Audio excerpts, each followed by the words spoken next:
ಮೇಲೆ ಕುಳಿತಂತ ಕಳ್ಳರು ಅಧಿಕಾರಿಗಳ ಮೂಲಕ ಆಟ ಆಡ್ತಾ ಇದ್ದಾರೆ. ಹುಬ್ಬಳ್ಳಿಯಲ್ಲಿ ಕೇಂದ್ರ ಸಚಿವ ಪ್ರಹ್ಲಾದ್ ಜೋಶಿ ವಾಗ್ದಾಳಿ ನಡೆಸಿದ್ದಾರೆ. ಕಾಂಗ್ರೆಸ್ ಧರ್ಮಸ್ಥಳ ಕ್ಷೇತ್ರದ ಪಾವಿತ್ರತೆಯನ್ನು ಹಾಳು ಮಾಡಿದೆ. ಪೊಲೀಸರು ಅಲ್ಲಿರುವಂತ ಅಧಿಕಾರಿಗಳು ದಕ್ಷರಿದ್ದಾರೆ. ಆದರೆ ಮೇಲೆ ಕುಳಿತಂತವರು ಕಳ್ಳರು. ಇವರು ಧರ್ಮಸ್ಥಳದ ಪಾವಿತ್ರತೆಗೆ ಧಕ್ಕೆ ಬರುವಂತೆ ನೋಡಿಕೊಳ್ತಿದ್ದಾರೆ. ಕಾಂಗ್ರೆಸ್ನಲ್ಲಿರುವಂಥ ಎಡಪಂಥೀಯ ಶಕ್ತಿಗಳು ಇದನ್ನ ಮಾಡಿಸಿದ್ದಾರೆ. ಕೈ ಮೀರಿದ ಮೇಲೆ ಜನ ಒದಿತಾರೆ ಅಂತ ಹೇಳಿ ಡ್ರಾಮಾ ಮಾಡ್ತಾ ಇದ್ದಾರೆ. ಬುರುಡೆ ಎಲ್ಲೇ ಇದು ಅಂತ ಕೇಳೋ ಸಾಮಾನ್ಯ ಜ್ಞಾನ ಇಲ್ವಾ ಹಾಗಾದ್ರೆ ಇವ್ರಿಗೆ? ನಾಳೆ ನಾವು ಧರ್ಮಸ್ಥಳಕ್ಕೆ ಹೋಗ್ತಾ ಇದ್ದೇವೆ. ಧರ್ಮಸ್ಥಳದಲ್ಲಿ ಇಲ್ಲದಂತಹ ಪ್ರಕರಣ ಹುಡುಕಿ ರಾಡಿ ಮಾಡಿದ್ದಾರೆ. ಶ್ರದ್ಧಾ ಕೇಂದ್ರಗಳ ಮೇಲಿನ ದಾಳಿಗೆ ಕಾಂಗ್ರೆಸ್ ಸಾಥ್ ಕೊಟ್ಟಿದೆ. ದೇಶದ ಅಸ್ಮಿತೆ ಜೊತೆಗೆ ಆಟವಾಡ್ತಿರುವುದನ್ನ ನಾವು ಖಂಡಿಸ್ತೇವೆ. ನಾನು ಸಹ ಧರ್ಮಸ್ಥಳಕ್ಕೆ ಹೋಗ್ತಾ ಇದ್ದೇನೆ. ಮೈತ್ರಿ ಪಕ್ಷಗಳು ಪ್ರತ್ಯೇಕವಾಗಿ ಹೋರಾಟ ಮಾಡಿದರೆ ತಪ್ಪೇನೂ ಇಲ್ಲ. JDS ಹೋರಾಟ JDSನದ್ದು, ನಮ್ಮ ಹೋರಾಟ ನಮ್ಮದು.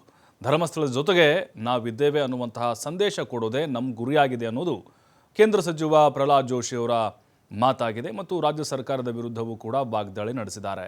ಅಂದರೆ ಧರ್ಮಸ್ಥಳದ ಪಾವಿತ್ರತೆಗೆ ಧಕ್ಕೆ ತರುವಂತಹ ಪ್ರಯತ್ನವನ್ನು, ಕೆಲಸವನ್ನು ಸರ್ಕಾರನೇ ಮಾಡ್ತಾ ಇದೆ ಅನ್ನುವಂಥ ಅರ್ಥದಲ್ಲಿ ಮಾತಾಡಿದ್ದಾರೆ. ಕೆಲವೊಂದಿಷ್ಟು ಎಡಪಂಥೀಯರು ಕಾಂಗ್ರೆಸ್ನಲ್ಲಿ ಇರುವಂಥವರೇ ಅವರ ಒತ್ತಡಕ್ಕೆ ಮಣಿದು ಈ ರೀತಿಯ ನಿರ್ಧಾರವನ್ನು, ಅಂದರೆ SITಗೆ ಕೊಡುವಂಥ ನಿರ್ಧಾರವನ್ನು ಸರ್ಕಾರ ಮಾಡ್ತು, ಇವರೆಲ್ಲರೂ ಕಳ್ಳರು ಅನ್ನುವಂತಹ ತಿರುಗೇಟನ್ನು ಕೊಟ್ಟಿದ್ದಾರೆ. ಮಂಗಳೂರು ಜಿಲ್ಲೆಯಲ್ಲಿ ಅಲ್ಲಿ ಇವ್ರಿಗೆ ಏನೂ ಮಾಡೋಕ್ಕಾಗಿಲ್ಲ. ಏನಾದರೂ ಅಲ್ಲೇ ಎಲ್ಲ ಸಂದರ್ಭದಲ್ಲಿಯೂ ಹಿಂದುತ್ವದ ಪರವಾದ ವಾತಾವರಣ ಇರುವುದರಿಂದ ಅವ್ರಿಗೇನೂ ಮಾಡಲಿಕ್ಕಾಗಿಲ್ಲ. ಅದಕ್ಕೆ ಈ ಶ್ರದ್ಧಾ ಕೇಂದ್ರಗಳ ಮೇಲೆ ಅಟ್ಯಾಕ್ ಮಾಡಿದ್ರೆ ಜನರ ಶ್ರದ್ಧೆ ಕಮ್ಮಿ ಆದರೆ ನಮ್ಮ ಕಡೆ ಬರ್ಬೋದು ಅನ್ನುವಂಥ ಒಂದು ಧೂರ್ತ ವಿಚಾರದಿಂದ ಈ ಕೆಲಸ ಮಾಡಿದ್ದಾರೆ. ಅದಕ್ಕೆ ಕಾಂಗ್ರೆಸ್ ಸಾಥ್ ಕೊಟ್ಟಿದೆ. ಇದು ಬಹಳ ದೌರ್ಭಾಗ್ಯದ ಸಂಗತಿ.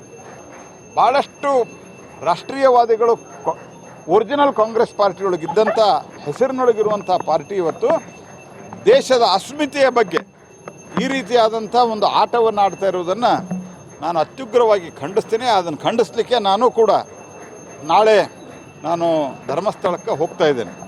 ಬಿಜೆಪಿ JDS ಪ್ರತ್ಯೇಕವಾಗಿ ಹೋರಾಟ ಮಾಡ್ತಾ ಇದ್ದಾರೆ. ಅಂದ್ರೆ ಒಂದು ಪ್ರತ್ಯೇಕವಾಗಿ ನೀವು ಅಲೈನ್ಸ್ ಇರುವಂತ ಸಂದರ್ಭ ನೋಡ್ರಿ, ಅಲೈನ್ಸ್ ಬೇರೆ ಬೇರೆ ಎಲ್ಲಿ ಯಾವುದೇ ರಾಜ್ಯದಲ್ಲಿ ಆಯಾ ಪಕ್ಷಗಳು ಎಲ್ಲಿ ಅಸ್ತಿತ್ವದಲ್ಲಿ ಇರ್ತಾವೆ ಅವ್ರು ಪ್ರತ್ಯೇಕವಾಗಿ ಮಾಡ್ತಿರ್ತಾರೆ. ಅದ್ರ ಬಗ್ಗೆ ಏನು ಭಾಳ ದೊಡ್ಡ ವಿಷಯ ಅಲ್ಲದು. ಮತ್ತು ಅಲ್ಲಿ ಹೋಗಿ ನಾವೊಂದು ಸಾಲಿಡಾರಿಟಿ ಎಕ್ಸ್ಪ್ರೆಸ್ ಮಾಡೋದು. ಹಿಂಗಾಗಿ ಒಂದು ದಿವಸ ಅವ್ರು ಹೋಗ್ತಾ ಇದ್ದಾರೆ, ಒಂದು ದಿವಸ ನಾವು ಹೋಗ್ತಾ ಇದ್ದೇವೆ. ಅದ್ರ ಬಗ್ಗೆ ಏನು ಭಾಳ ವಿಶೇಷ ಅರ್ಥ ಕಲ್ಪನೆ. ಈಗ JDS ಮಂಗಳೂರು ಜಿಲ್ಲೆಯಲ್ಲಿ ಅಲ್ಲಿ ಇವ್ರಿಗೆ ಏನೂ ಮಾಡೋಕ್ಕಾಗಿಲ್ಲ.